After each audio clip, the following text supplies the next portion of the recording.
Hello everyone, Mr. Fawcett here, and we are back with part 2 of our lesson on the quotient rule. Just like the lesson with the product rule, part 2 is going to focus on some different representations. So we're going to do one algebraic problem, we're going to do one problem dealing with a graph, and we're going to do one problem dealing with a table. So let's head down to, I believe it's number 8. Yes, we're going to do number 8. As always, pause the video, give this one a shot before you come back and look at the solution. All right, so again, we use the quotient rule. A couple of algebraic steps to simplify simplify the numerator after we use the quotient rule. So make sure you go and you have all those combining like terms done correctly, and then we should arrive at our bottom answer. We can't factor the numerator at all, even though it looks like it could be a quadratic trinomial that could be factored. There are no factors of -4 though that add to +4, so we have to end there. All right, on to our graph problems. We are going to do 14 and 15. Let me make this a little smaller so I have a bit more space. That's good. And let's make sure we understand what's being given. So the two graphs are f and g. And we know that p of x is equal to the quotient of f and g, and r of x is equal to the quotient of sine of x and f of x. We're not going to be using the r of x for this problem, so we can let that go. Problem 14 says find p prime of 5, and note that f of 5 is equal to -3.5. So we're going to have to just take the derivative of p. So p prime of x is equal to the top derivative times the bottom function minus the top function times the bottom derivative, all over the square of the bottom function. Now we just have to substitute. Now here's the thing. We have 4 things to substitute for, right? We have g of x and f of x. Then we have g prime and f prime. So it gives us f of 5 right here. So we know that value. We need to find g of 5. So if we go over to our graph and look at g of 5, looks like g of 5 is equal to 5. So that's the point 5 comma 5.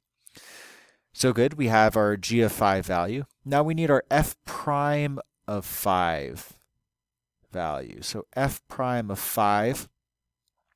Again, we can just choose 2 points on this linear portion of the graph because the tangent line is equal to the slope of the graph here, or the slope of the tangent line is equal to the slope of the graph here. So we have 6 comma -4, and we have 4 comma -3. So if we use our slope formula, y2 minus y1,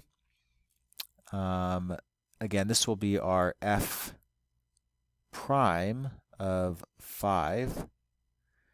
This is equal to -4 minus -3 all over 6 minus 4, and that gives me -1 over 2. So -1/2, that is my f prime of 5.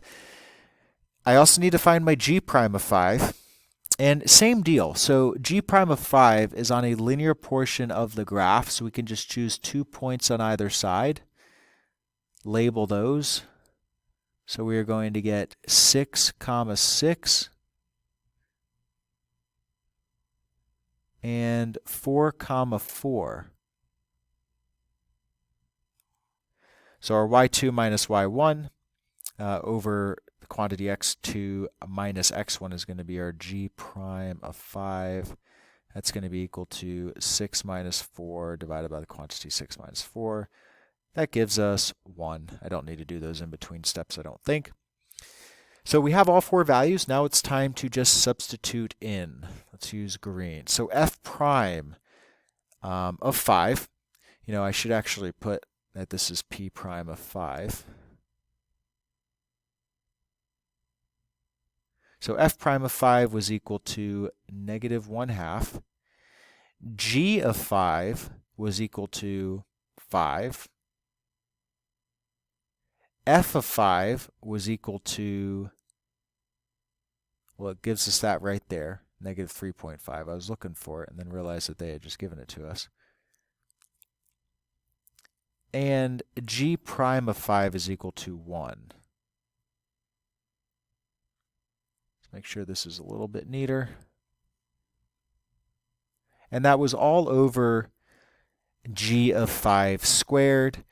G of 5 was 5, so 5 squared is 25. Remember, this value right here was our g of 5. Now we need to simplify. So I get negative 5 halves plus 3.5 all over 25. I'm just going to convert to decimals. I think that's easier right now. So I get negative 2.5 plus 3.5 is equal to 1 over 25. So the value of p prime of 5 is equal to 1 over 25. So that's the work for 14. Good news is 15 is a little shorter. So here I'm being asked to find the equation of the tangent line to the graph of p of x when x is equal to 5. So again, what I always like to do is start out with my general tangent line equation, which is in point-slope form. I have my x1, that's 5. I know what my p of 5 is because we just found it, or sorry, p prime of 5, because we found it for problem 14. So I'm really just left with my y1. I have y minus whatever that is equals 1 over 25 times the quantity x minus 5. So let's go ahead and find that y1. y1 is going to be p of 5 in this case, right? Oops.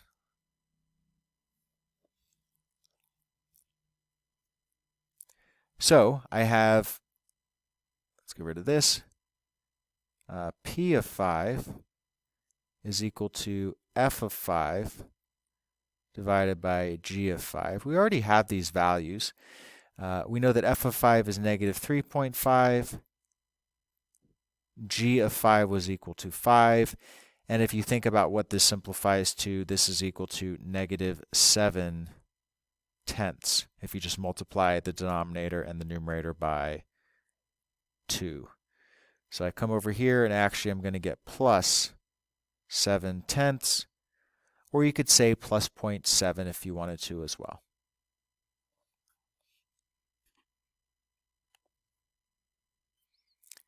Okay, let's finish off with a table problem.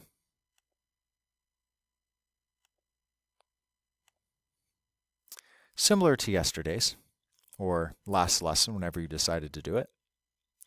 So it says, estimate the value of g prime of 2.5.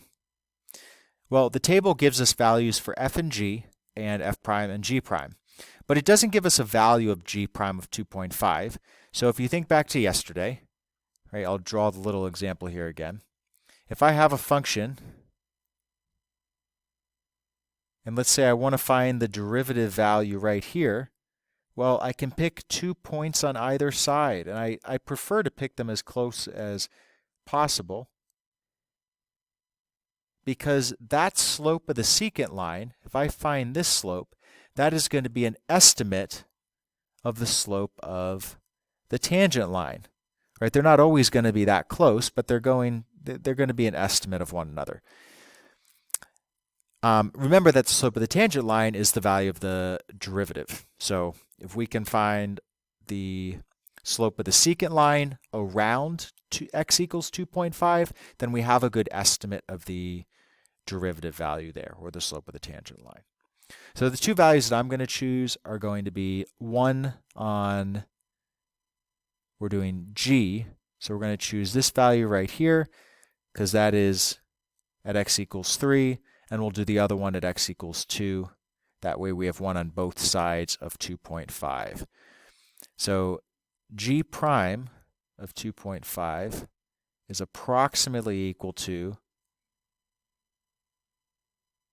my slope formula. And that's going to give me -1 minus -3 all over 2 minus 3, which is equal to 2 over -1, which is equal to -2. Again, this is approximately equal to. The slope may not be exactly -2, but it is probably close to -2. And number 19. So we're told that p of x is the quotient of g of x and f of x. And we need to find the value of p prime of 4. Then it asks us a question, what does this value say about p of x when x equals 4? Give a reason for your answer. Let's first focus on finding this value, though. So if p of x is equal to g of x divided by f of x, then we know that p prime of x is equal to g prime of x times f of x minus g of x times f prime of x all over f of x squared. So we should just be able to pull all these values right from our table. So p prime of 4, again, I'm just going to pull all the values from the table. G prime of 4 is equal to -2. F of 4 is equal to 1. G of 4 is equal to 7. F prime of 4 is equal to 8. And f of 4, again, is equal to 1. So if I square that, it's not going to make a difference. So I get -2 minus 56, which is equal to -58. So that is the value of p prime of 4.